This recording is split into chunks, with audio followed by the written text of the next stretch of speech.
Hey everybody, welcome back, or for those of you that are new, welcome for the first time. My name is Susan. I am a freelance fiction editor specializing in science fiction, fantasy, and romance. This week we're going to be talking about the typical editorial process for self-published authors. Last week I did a video on what to expect if you're going into the traditional publishing sphere as far as an editorial process and what that typical schedule might look like. So if that's something that you're interested in, definitely go back and check that out. But for this week, I thought it'd be helpful to look at the other side of the coin and see what you might want to expect if you're diving into the self-publishing side of things as far as the editorial process. Now, obviously, you can guess that this is going to be a bit more varied. The traditional side of things is pretty regimented. They know exactly what they're doing in each step and what order it needs to go in.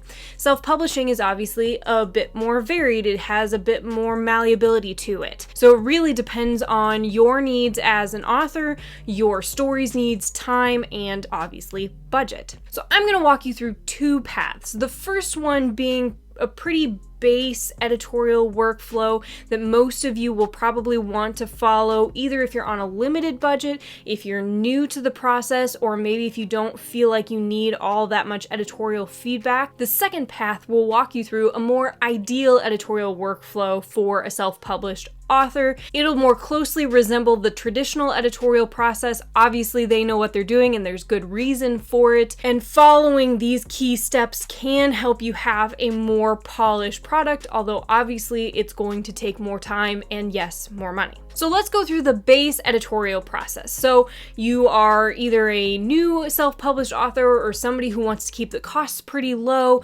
This is the process for you. You'd start with beta readers. Now, beta readers generally you don't have to pay for. You certainly can, and there are beta reader services out there, but there are many people that are available to do this for free.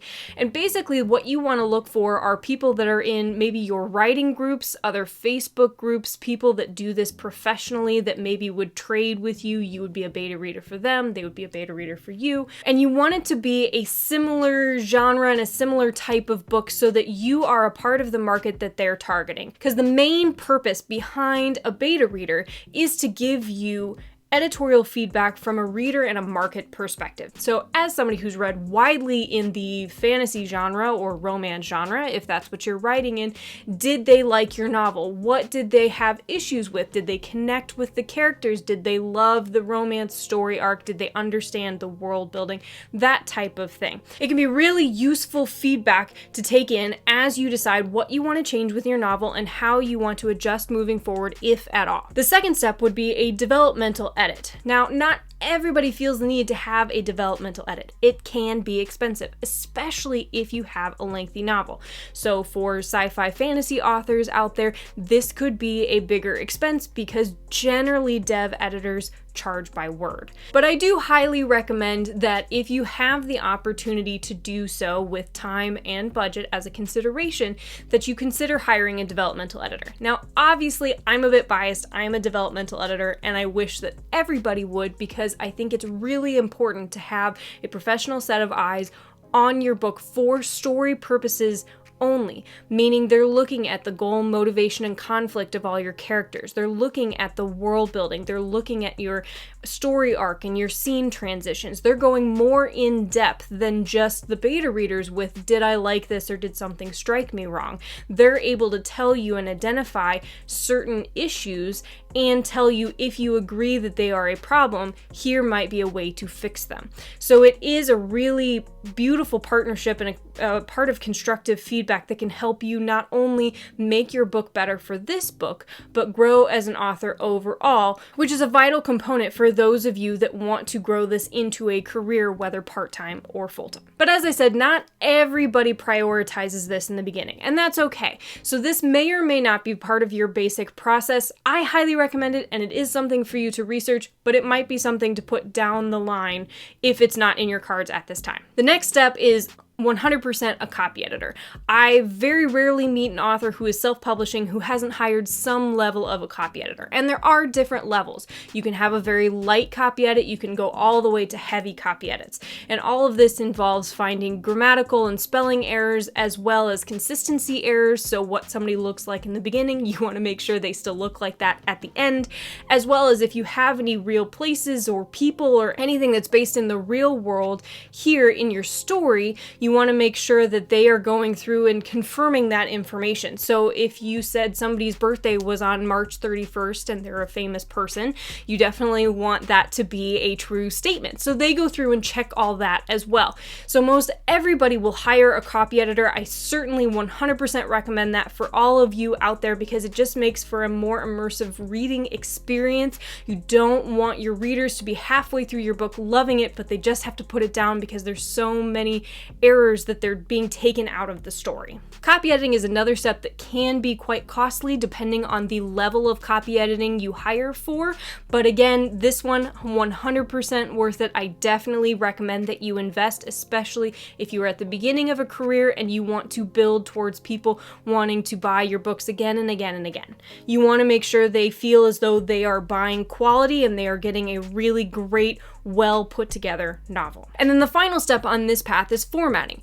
This can be something that is relatively cheap for your budget because you can learn to do it yourself, you can do it through programs, or yes, you can hire somebody to do it as well, especially if you have a lot of graphics or maps or anything like that that you want to make sure is coming across correctly in your ebook. And then you head to publication and you keep moving forward. Following this path is going to give you a good product and it's going to probably be at a relatively reasonable cost, especially if you've done your research. So thinking about this creative endeavor from a business perspective, this is a great place to start. And it is something that I highly recommend all authors consider and they keep in mind as they're making their budget, as they're considering their publishing journey and deciding where they want to step next. So path number 2 is the ideal editorial process that I would recommend for self-published authors. And this is for when you get a bit further in your career, you can spend a bit more on each book and make it a bit more polished professional product than probably what you originally started with,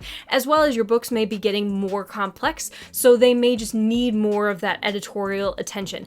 Again, all of this varies depending on your editorial needs and each story's editorial needs. It's all going to be different. So with this ideal editorial process, you still start with beta readers. You 100% still want that feedback from people that are very close to your market, that read those books regularly, that can tell you whether or not they are reacting well to your story, what they love, what they don't, and being able to make those changes or keep those changes in mind as you're going through your edits.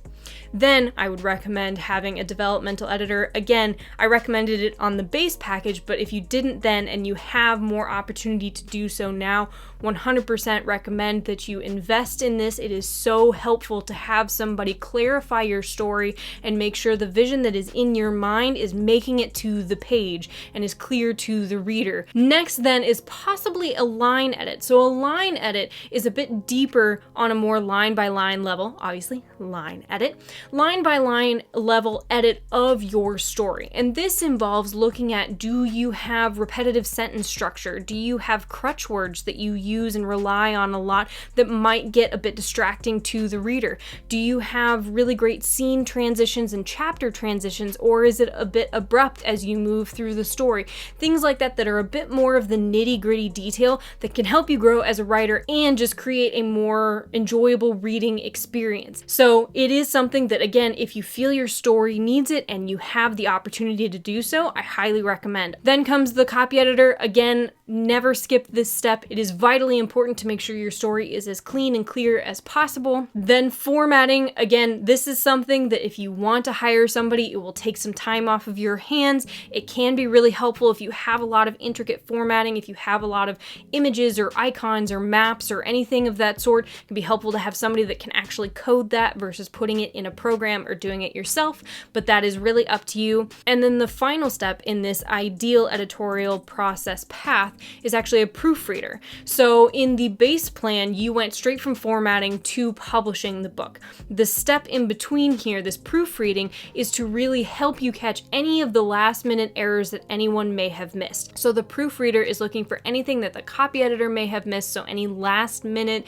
grammatical or spelling errors, because all humans miss something and make mistakes, as well as a proofreader looks for any formatting errors. So did a sentence break in a weird place? Did a chapter move to the next page, which makes it look odd? There's a lot of empty space at the bottom. Did an image not quite come through correctly or anything like that?